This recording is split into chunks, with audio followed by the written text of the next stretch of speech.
Devaki, Professor and HOD of Department of Physiology, Sree Balaji Medical College and Hospital. I have 18 years of undergraduate and postgraduate teaching experience, and I have 35 publications in various national and international indexed journals. I have guided many undergraduate and postgraduate students for their research projects, and I have also guided PhDs from our university and other universities. My area of interest in research is medical education, and I am also interested in doing research in heart rate variability and autonomic functions. So today's session will be exocrine pancreas. The objectives of today's session will be to describe the physiological anatomy of pancreas, list out the pancreatic enzymes, describe the secretion of bicarbonate ions, describe the functions and secretion of the exocrine pancreas, and describe the different phases of pancreatic secretion and discuss the applied aspects. Now, as we all know, pancreas is an organ which is unique because it has both exocrine as well as endocrine functions. The exocrine function is related with the secretion of pancreatic enzymes, and the endocrine function refers to the function of the pancreas which is needed for the regulation of blood glucose levels by secreting insulin and glucagon. If we look at the anatomy of the pancreas, we can see that it is just below, parallel to the stomach, and it is beneath the stomach, and this pancreas is made up of numerous acinar cells which are concerned with the exocrine pancreatic secretion, and it has a group of cells known as islets of Langerhans which consist of alpha, beta cells, delta cells, and the PP cells which are concerned with the secretion of insulin, glucagon, pancreatic polypeptide and somatostatin.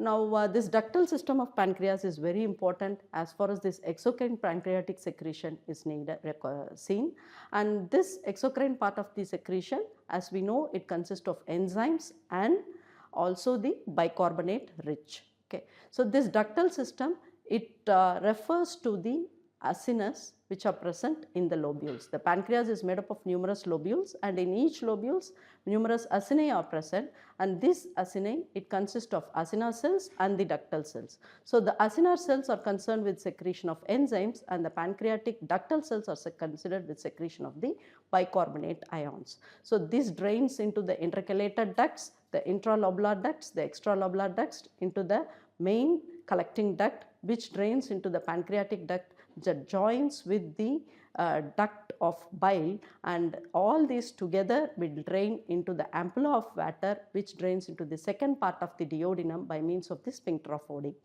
Now, the food substance which is entering from the stomach as an acidic content enters into the second part of the duodenum, and the pancreatic juice has to travel through all these way to reach the second part of the duodenum, so that it will also neutralize the acidic content which is present in this food that is delivered from the stomach into the second part of the duodenum, and also it has the bicarbonate which helps in neutralizing the acid, and also it has the enzymes which helps in digesting the various food substances which are present in the chyme. Now, coming to the composition of this pancreatic secretion, the main composition is 98.5% of water, and the remaining 1.5% will be the solutes. The solutes, again, it has inorganic components and the organic components. The inorganic components will include the sodium, potassium and the chloride bicarbonate, whereas the organic component include the enzymes, the pancreatic enzymes, the trypsin inhibitor and also the mucus. The trypsin inhibitor is a main substance which is required, and this is secreted in the pancreas to inhibit the trypsin.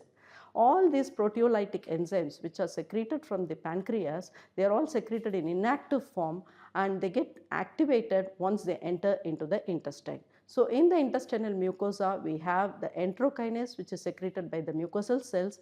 This converts this trypsinogen into trypsin. Once the trypsin is formed, this activates all the other enzymes to be converted into the active form, which helps in the process of protein digestion. Apart from this proteolytic enzymes, we also have the lipolytic enzyme which is concerned with digestion of the lipids, that is the lipids will be converted into fatty acids and monoglycerides, and also we have the amylolytic enzyme which are concerned with the digestion of the starch or the carbohydrate. The carbohydrate, this 1,4-alpha glycosidic linkage from the starch is cleaved, and this helps in the digestion of carbohydrate. Now, apart from the enzymes, the most important secretion in the pancreatic ductal cells are the bicarbonate ions. Now coming to the mechanism of bicarbonate ion secretion, so this bicarbonate, it needs the raw material, and the raw materials which are needed are the water and carbon dioxide. As we all know, the water will be present already in the ductal cell, and the carbon dioxide enters from the lumen from the blood into the ductal cell. So carbon dioxide combines with water to form the carbonic acid, and this process is activated by an enzyme carbonic anhydrase, and this is a very important reaction that takes place in almost all the cells. And this carbonic acid H2CO3, it splits into hydrogen ion and bicarbonate ion. So this is the source of bicarbonate which is going to get secreted into the ductal lumen. This is not the only source. We also have the bicarbonate ion getting inside the cell along with sodium ions which are present on the basal side of the ductal cells. So this bicarbonate and the bicarbonate which has been produced from this reaction, this will be exchanged for the chloride ion with the help of a secondary active transport mechanism which is present on the luminal side of the ductal cell. Now what happens to this hydrogen ion which is produced in this reaction? So this hydrogen ion will be exchanged for the sodium which will be happening with the help of a secondary active transport which are present on the basal side of the cell. Now where is the energy produced for this secondary active transport? It is with the help of the sodium potassium ATPase pump which is present on the basal side of this cell. This gives the energy for the secondary active transport mechanism that is happening in the ductal cell. Now sodium has entered inside, so this sodium will be transported across the pancreatic lumen into the luminal side of the pancreas. So in this way the sodium enters into the lumen. What will happen to this bicarbonate? You have the sodium, you have the bicarbonate, chloride ion is also there. The chloride which is entering into the cell along in exchange of this bicarbonate will be recycled and it will enter into the lumen. Now the presence of all these ions will produce a negative voltage which will pull the sodium ion from the blood into the luminal side, but which will pass through the gap junctions of the cell and it will enter into the lumen. Now all these solutes are present. These solutes will produce an osmotic pressure which will cause osmosis of water from the blood side into the lumen. So it will together produce an bicarbonate rich solution. So in this way the bicarbonate ion will be secreted from the ductal cell into the lumen. So we have the enzymes, we have the bicarbonate ion. Now what are the phases in which the pancreatic secretion occurs? Does it occur in all the phases all the time? No, it occurs in response to the food substances which enters. Okay, so just the sight, smell and thought of the food itself can initiate the pancreatic secretion, just like your gastric secretion. Now when you see the food or when you just smell it, your vagus nerve will get stimulated and this will stimulate the secretion of acetylcholine. This acetylcholine will act on the acinar cells of the pancreas which will secrete enzyme rich pancreatic secretion. So it will be rich in enzymes. Okay, this phase is known as the cephalic phase. Here it's only 15 to 20% of pancreatic secretion will occur in this phase. Then next comes the gastric phase. The food has entered into the stomach. So here the food is present in the stomach. Because of the food there is stretching of the stomach. This will initiate the vagus nerve that will release acetylcholine. This again will act on the acinar cells which will again release an enzyme rich pancreatic secretion.